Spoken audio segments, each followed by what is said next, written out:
Assalamualaikum warahmatullahi wabarakatuh. Halo teman-teman calon mahasiswa baru.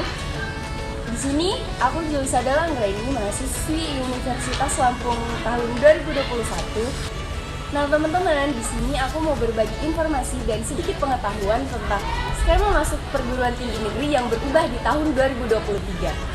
Di sini aku nggak cuma sendiri, ada rekan-rekan teman mahasiswa lainnya yang bakal membantu untuk men-share semua pengetahuan mereka tentang skema masuk perguruan tinggi yang berubah ini.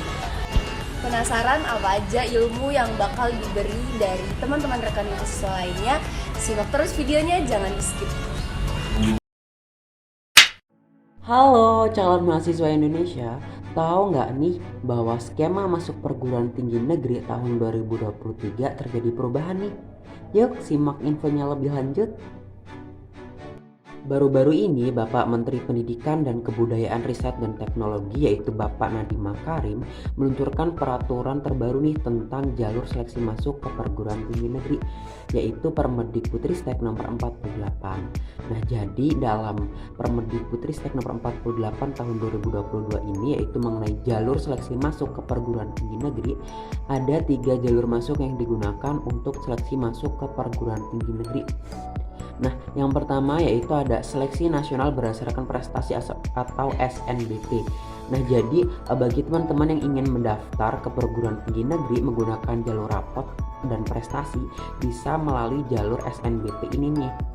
Nah, yang kedua yaitu ada seleksi nasional berdasarkan tes atau SNBT. Nah, jadi bagi teman-teman yang ingin masuk ke perguruan tinggi negeri melalui jalur tes bisa melalui jalur SNBT. Yang ketiga yaitu ada seleksi secara mandiri yang dilakukan oleh perguruan tinggi negeri namun tetap diawasi oleh Kementerian Pendidikan dan Kebudayaan. Nah, sebelumnya mekanisme pasti kalian udah nggak asing kan dengan LTMPT. Nah, jadi LTMPT yaitu lembaga tes masuk ke perguruan tinggi. Nah, mesti kalian yang udah kepo-kepo nih untuk jalur penerimaan ke perguruan tinggi negeri gitu kan, bagaimana sih cara masuknya gitu biar kita bisa masuk ke PTN gitu. Nah, sebelumnya itu mekanisme masuk PTN ini diatur dan dilaksanakan oleh lembaga tes masuk perguruan tinggi atau LTMPT ini sob. Namun di tahun 2023 mendatang itu Kemendikbud mengalihkan tugas tersebut kepada UPT Balai Pengelolaan Pengujian Pendidikan atau BP3 ya sob. Nah, jadi itu nanti di tahun 2023 itu yang akan melaksanakan dan mengatur terkait dengan jalur-jalur masuk ke perguruan tinggi negeri itu akan dilakukan oleh BP3, bukan lagi dilakukan oleh LTMPT nih sob.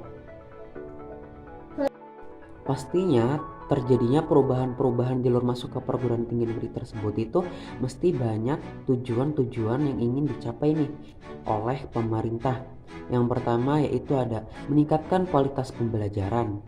Yang kedua, mengikis pola pikir belajar hanya untuk materi yang akan keluar saja. Ketiga, mengikis glorifikasi mata pelajaran tertentu. Yang keempat, yaitu meningkatkan kemampuan penalaran dan berpikir kritis yang tidak hanya berdampak jangka pendek atau sekadar lolos saja nih, tetapi juga itu berfungsi untuk masa perkuliahan dan pekerjaan nantinya. Yang kelima tujuannya yaitu mendukung program Merdeka Belajar dan membuka peluang belajar lintas disiplin bagi siswa. Kemudian yang keenam yaitu ada mendorong peningkatan kualitas pembelajaran atau integrasi dengan kemampuan bernalar baik di sekolah maupun pendidikan formal lainnya. Nah guys, selanjutnya ada beberapa jalur yang kita bisa masuki untuk dunia perkuliahan, yaitu sekarang bisa disebut dengan jalur SNBP sama SNBT. Nah, perbedaannya dari dua jalur itu yaitu adalah SNBP itu dia dulu kita sebut dengan jalur SNMPTN, yaitu dimana jalur undangan. Jadi kita itu dari nilai rapor dan juga dari akademik di sekolah kita, jadi kayak berpengaruh banget nilai rapor kita. Kalau mencukupi kita akan masuk dengan golongan undangan, yaitu dengan jalur SNMPTN, disebut juga sekarang jalur SNBP. Terus selanjutnya itu ada jalur SMBT, di mana ini dulu kita sebut dengan jalur SBMPTN.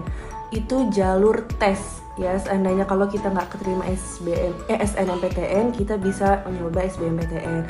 ini kita tes bayar kalau nggak salah. Sedangkan kalau yang SNMPTN itu tadi kita nggak bayar ya, karena itu kita jalur undangan. Kalau yang SBMPTN ini kita bayar untuk kita tes itu. Nah nanti kita dapet jadwal untuk tes itu. Nanti itu kayak ada beberapa materi gitu. Jadi sekian guys untuk materi dari saya. Hai, jadi di sini aku bakal melanjutkan materi yang dijelaskan oleh teman-teman aku tadi. Jadi selanjutnya itu peserta yang boleh ikut SNPMB atau Seleksi Nasional Penerimaan Mahasiswa Baru. Yang pertama itu untuk jalur SNB atau jalur raport dan prestasi, itu hanya untuk siswa kelas 12 atau siswa yang akan lulus di tahun 2023 saja. Lalu yang kedua untuk jalur SNBT atau jalur tes itu juga memiliki batasan-batasan siswa yang sudah lulus, seperti yang pertama siswa yang lulus tahun 2021, siswa yang lulus tahun 2022, dan yang terakhir yaitu siswa yang lulus pada tahun 2023. Yang terakhir itu untuk jalur mandiri atau kita udah tahu kan, jalur mandiri itu sistem penerimaan mahasiswa baru di perguruan tinggi negeri Indonesia secara mandiri.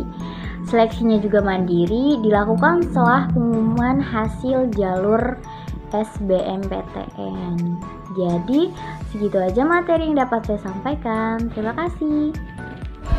Nah, itu tadi penyampaian materi dari teman-teman mahasiswa lainnya.